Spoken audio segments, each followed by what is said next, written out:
ہمارا آج کا موضوع گفتگو سلطنت عثمانیہ کے آخری طاقتور سلطان عبدالحمید ثانی کا دور حکومت ہے۔ ویسے تو یہ عثمانی سلسلے کے 34ویں سلطان تھے، لیکن ان کے بعد جو دو سلطان عظیم سلطنت کے حاکم گزرے ہیں وہ صرف نام کے سلطان تھے۔ عملی سیاست اور سلطنت کے دیگر امور میں ان دونوں کا کوئی عمل دخل نہ تھا، بلکہ ان کی موجودگی میں سلطنت کے ہر کالے اور سفید کے مالک وہ تین پاشا تھے جو کہ بحری اور بری فوج کے نگران اور سلطنت عثمانیہ کے صدر اعظم کے عہدے پر فائز تھے۔ سلطان عبدالحمید ثانی سلطنت عثمانیہ کے آخری طاقتور سلطان ہی نہیں بلکہ وہ عثمانی سلسلے کے ایک مظلوم ترین حکمران بھی ہیں، کیونکہ جب سلطان عبدالحمید نے اقتدار سنبھالا تو پوری سلطنت مشکلات میں گھری ہوئی تھی۔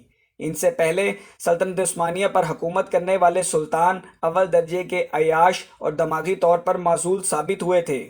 ان کی شاہ خرچیوں کے باعث سلطنت عثمانیہ کا بال بال بیرونی قرضوں میں جکڑا ہوا تھا۔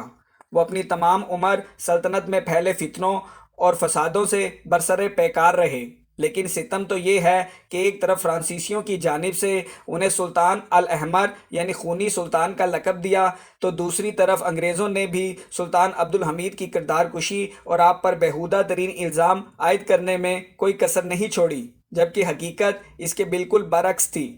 سلطان محمد فاتح کے بعد دین اسلام پر پوری طرح کاربند، عاشق رسول، اسلامی دنیا کا درد رکھنے والا اگر کوئی سلطان گزرا تھا تو وہ سلطان عبدالحمید ہی تھے۔ آپ 1876 میں نفسیاتی عارضے میں مبتلا اپنے بھائی مراد خامس کی معزولی کے بعد سلطنت عثمانیہ کے تخت پر جلوہ افروز ہوئے۔ اس وقت کے وزیر اعظم متھن پاشا نے عبدالحمید ثانی کو سلطان بنانے کے لیے ان کے سامنے چند شرائط پیش کی، جن میں سلطنت عثمانیہ کے طرز حکومت کو یورپ میں قائم ڈیموکریسی کی شکل دینا بھی شامل تھا۔ اس نئے پاس ہونے والے قانون کے تحت سلطان کے اختیارات براہ نام رہ جاتے اور طاقت کا اصل منبع منتخب کردہ پارلیمنٹ اور وزیر اعظم کے پاس منتقل ہو جاتا۔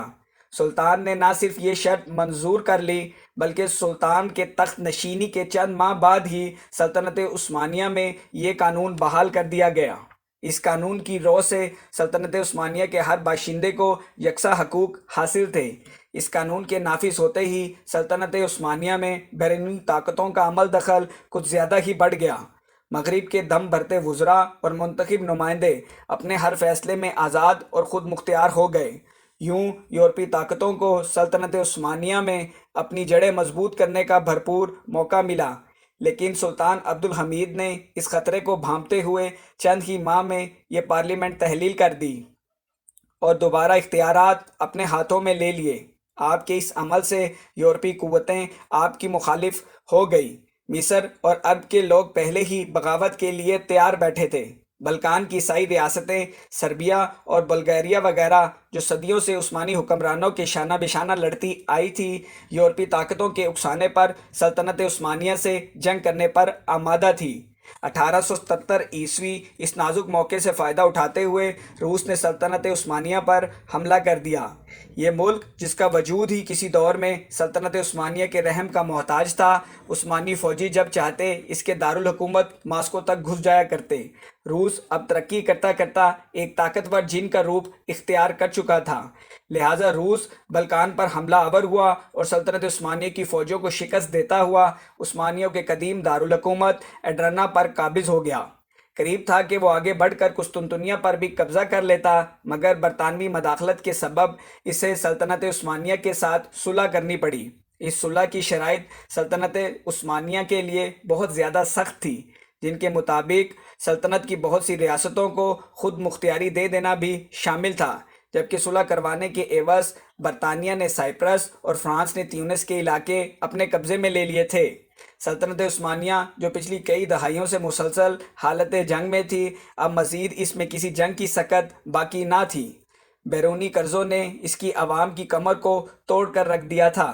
سو ان حالات کا مشاہدہ کرتے ہوئے عالمی یہودی تنظیم کا ایک طاقتور وفد سلطان عبدالحمید کے دربار میں حاضر ہوا اور آپ سے فلسطین میں اپنے لیے ایک آزاد ریاست کا مطالبہ کیا، جس کے بدلے وہ سلطنت عثمانیہ کا تمام بیرونی قرضہ چکانے اور اسے مزید قرضے دینے کے لیے بھی رضامند تھے۔ لیکن سلطان عبد الحمید، جس کی رگوں میں عثمانی خون دوڑ رہا تھا، اس نے اسلامی اقتدار کی پیروی کرتے ہوئے اس وفد کو انکار کر دیا۔ اب یہودیوں نے عثمانیوں کی جڑ کاٹنے کے منصوبے، یعنی نوجوان ترک نامی جمہوریت پسند خفیہ تنظیم کی بنیاد رکھی۔ اس تنظیم میں اکثریت ان ترکی نوجوانوں کی تھی جو خلافت دشمن سرگرمیوں کے باعث فرانس، برطانیہ یا سوئٹزرلینڈ میں مقیم تھے۔ اس تنظیم کا مرکزی دفتر پیرس میں قائم کیا گیا۔ سلطان عبد الحمید 1900 سے لے کر 1908 عیسوی تک دمشق سے مدینہ منورہ تک ریلوے لائن کی تعمیر میں مصروف تھے۔ اس ریلوے سے زائرین حرم کو بہت زیادہ سہولتیں میسر ہونی تھی، جبکہ دوسری طرف نوجوان نامی سیاسی تنظیم عثمانی فوج میں اپنا اثر و رسوخ بڑھا رہی تھی۔ جب یہ جماعت اکثر عثمانی سلطنت کے اہم فوجی افسروں کو اپنے ساتھ ملا چکی تھی، تب اس نے دوبارہ سلطان عبد الحمید کو مجبور کیا کہ وہ سلطنت کو ایک جمہوری ملک میں تبدیل کر دیں۔ بیرونی ممالک، عثمانی فوج اور اقلیتوں کے دباؤ کے سبب سلطان نے ایک مرتبہ پھر سن 1908 عیسوی میں سلطنت عثمانیہ میں پارلیمنٹ کا افتتاح کیا اور اپنے بہت سے اختیارات جمہوری قوتوں کے حوالے کر دیے۔ لیکن جلد ہی ان جمہوری پسند عناصر کی سازشیں رنگ لانے لگیں اور سلطنت میں ہر جگہ، ہر شعبے میں ابتری پھیلنا شروع ہو گئی۔ یہ دیکھتے ہوئے ملک کے قدامت پسند حلقوں نے بغاوت شروع کر دی۔ نوجوان ترک نامی تنظیم کے لوگوں کو چن چن کر قتل کیا جانے لگا۔ بے شمار افسران قسطنطنیہ سے فرار ہونے لگے، لیکن جلد ہی عثمانی فوج جو جمہوری قوتوں کے حق میں تھی، اس نے جلد ہی اس خونی بغاوت پر قابو پا لیا اور باغیوں کے سردار کو سزا دی گئی۔ سلطان عبد الحمید ثانی پر باغیوں کی امداد کرنے پر انہیں معزول کر دیا گیا۔ معزولی کے بعد آپ سلونیکیا کے شہر میں نظر بند رہے، یہاں تک کہ 1918 میں قید کے دوران آپ اس جہان فانی سے رخصت ہوئے۔ سلطان عبد الحمید کے بعد ان کے بھائی محمد حامس کو سلطان کا عہدہ دیا گیا، لیکن یہ عہدہ صرف نام کا تھا۔ اصلی حکومت 3 پاشاؤں یعنی انور پاشا، احمد کمال پاشا اور طلعت پاشا کے ہاتھوں میں تھی۔ یہ تینوں پاشا انتہائی معمولی عہدوں سے اٹھ کر آئے تھے، لہذا ملکی نظام چلانے کا تجربہ نہ رکھتے تھے۔ ان لوگوں نے سلطنت کی رعایا پر بہت ظلم کیے۔ آرمینیا کے باشندوں کی نسل کشی ہو یا یونان میں قتل عام ہو، جنگ عظیم اول میں شمولیت سے لے کر اور اس میں حاصل ہونے والی بدترین شکست انہی 3 پاشاؤں کی مرہون منت تھی، جنہوں نے صدیوں سے قائم اس سلطنت کو ریت کے ذروں کی طرح بکھیر کر رکھ دیا۔ آپ لوگوں کے پیار بھرے کامنٹس اور لائکس کا بہت بہت شکریہ۔